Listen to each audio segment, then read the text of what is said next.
আসসালামু আলাইকুম, সবাই কেমন আছেন? আলহামদুলিল্লাহ ভালো আছি। আজকে মহান শহীদ দিবস এবং আন্তর্জাতিক মাতৃভাষা দিবস। আমরা সবাই স্কুলে গিয়েছি, উদযাপিত করেছি। এই যে দেখুন, বাচ্চারা কি সুন্দর দল বেঁধে ফুলের তোড়া নিয়ে যাচ্ছে শহীদ মিনারে, শহীদদের প্রতি শ্রদ্ধা জানানোর জন্য। তো আমাদের এই ভাষা শহীদদের স্মরণে আমরা এই দিনটি পালন করে থাকি প্রতি বছরই। তো আমরা স্কুলে বিশেষ করে আজকে পুষ্প অর্পণ করেছি শহীদ মিনারে। তারপরে চিত্রাঙ্কন প্রতিযোগিতা, বিতর্ক প্রতিযোগিতা সব কিছুই মোটামুটি হয়েছে। তো যাই হোক, আজকে সারাদিন ব্যাপী আমরা এই অনুষ্ঠানগুলো করেছি। অনেক ভালো লাগছিল, আজকের দিনটি অনেক ভালো কেটেছে। আর আজকে সকল শিক্ষার্থীর উপস্থিতি ছিল, দেখতে পাচ্ছেন। আর আজকের দিনটিও দারুণ ছিল, রুদ্রোজ্জ্বল।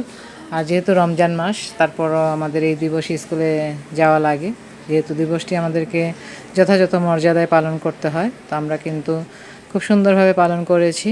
আর আজকে আমাদের এই ফুলের তোড়াটি দারুণ হয়েছিল। তো বাচ্চারা খুবই এক্সাইটেড ছিল, তাই তারা ছবি তুলবে, ভিডিও করবে, তারা বিভিন্নভাবে দাঁড়ানোর চেষ্টা করছে। আর আমিও তাদেরকে সুন্দরভাবে দাঁড়িয়ে ভিডিও করছিলাম। আমার অনেক ভালো লাগছিল। আমি ভিডিও ক্রিয়েট করলে তারা খুবই খুশি হয়, তারা যাতে আমার ভিডিওর সামনে আসতে পারে, আমার এই ব্লগ ভিডিওতে থাকতে পারে, সেই দিকে তারাও কিন্তু চেষ্টা করে। তারা সুন্দরভাবে পোজ নিয়ে দাঁড়াচ্ছিল। আমি সুন্দর সুন্দর ছবিও ক্রিয়েট করেছি, ভিডিও করেছি। সত্যি অনেক আজকের দিনটা ভালো কেটেছে। আমিও অনেক আনন্দ পেয়েছি, যদিও রোজা মাস, কষ্ট করে স্কুলে যেতে হয়েছে, তারপরেও কিন্তু আনন্দে এই কষ্টটা ভুলে গেছি।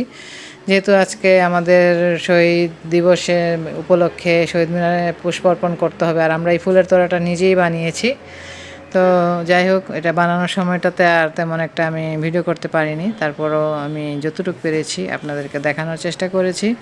তো অবশ্যই আপনারা এই ভাষা শহীদদের জন্য সালাম, বরকত, রফিক সবার জন্য দোয়া করবেন। আমরাও তাদের জন্য প্রাণপণে দোয়া করি, তাদেরকে শ্রদ্ধা জানাই। আল্লাহ যেন তাদেরকে মাগফিরাত দান করেন। তারা আমাদের এই মাতৃভাষা বাংলার জন্য প্রাণ দিয়েছেন। আজকে আমরা বাংলা ভাষায় কথা বলতে পারি তাদের কারণেই। তো যাই হোক, এটা অনুষ্ঠানটা পালন করার একটাই উদ্দেশ্য হচ্ছে বাচ্চারা যাতে জানে যে 1952 সালে ভাষা আন্দোলনে ভাষা শহীদরা শহীদ হয়েছিলেন এই আমাদের মাতৃভাষার দাবিতে। তো তাদেরকে এই দিবসটা আমরা চেনানোর জন্যই কিন্তু এই অনুষ্ঠানটা প্রতি বছর এই 21 তারিখেই করে থাকি, 21শে ফেব্রুয়ারি। তো তারাও যাতে জানে, বুঝে, কারণ এখনকার বাচ্চারা তো আর জানে না যে 1952 সালে কী হয়েছিল। তো জন্য আমরা বিভিন্নভাবে বক্তৃতার মাধ্যমে তাদেরকে জানিয়ে দেই যে আজকের দিনটা আসলে কী দিন। তো তারাও কিন্তু জানে, বুঝে, এমনকি আমাদের সাথেও আলোচনা সমালোচনার মাধ্যমে তারা বুঝতে পারে। এই যে দেখুন, তোড়াটা বানানোর সময় আমি একটু ভিডিও করেছিলাম। আজকে আমাদের তোড়াটি দারুণ হয়েছে, মাশাআল্লাহ, অনেক সুন্দর। তো যাই হোক, সব মিলিয়ে আমার আজকের দিনটা ভালো কেটেছে। আপনাদের আমার এই ভিডিওটি দেখে কেমন লাগলো অবশ্যই সুন্দর গঠনমূলক কমেন্ট করে জানাবেন। আর প্রতি বছরই যাতে আমরা এই দিবসটি পালন করতে পারি তার জন্য দোয়া করবেন, যাতে সুস্থ থাকি, ভালো থাকি। আল্লাহ যেন আমাদেরকে হায়াত দারাজ করেন। তো আমরা সবসময় যাতে দিবসটাকে পালন করতে পারি এবং আমরা তাদেরকে শ্রদ্ধা জানাতে পারি, ভাষা শহীদদের। তো যাই হোক, আজকে ভিডিওটা আমার এই পর্যন্তই। তো সবাই ভালো থাকবেন। এর মধ্যে কিন্তু বাচ্চারা দারুণভাবে আবারও দেখুন, এই যে আবারও আমাকে ডেকে আনছে যে আসেন ম্যাডাম, আমরা একটু ভিডিও করব। তো যাই হোক, তার মধ্যে দিয়ে আমি তাদেরকে আবারও ছেলেদেরকে করলাম, বললো মেয়েদেরকে ভিডিও করছেন, আমাদেরকে করেন নাই। তো আমি আবারও চলে আসলাম শহীদ মিনারে। তো এসে আবার তাদেরকে একটু ভিডিও করছি। তো আমারও ভাল লাগে আসলে, তারা যখন ডাকাডাকি করে অনেক আনন্দিত হই। তো যাই হোক, সব মিলিয়ে বাচ্চারা অনেক আনন্দ উপভোগ করছিল, অনেক ভালো লাগছে। যে আমাদের এই বিদ্যালয় প্রাঙ্গণটি দেখুন কত সুন্দর, মাশাআল্লাহ, অনেক সুন্দর, 4 তলা বিশিষ্ট। আর বাচ্চারা খুবই আনন্দ পায়, এমন সুন্দর স্কুল, বসার জায়গা, এমনকি সব মিলিয়ে সব কিছুই ঠিক আছে। তো যাই হোক, আমাদের ম্যাডামও কিছু বলবেন, তো আমরা একটু শুনবো।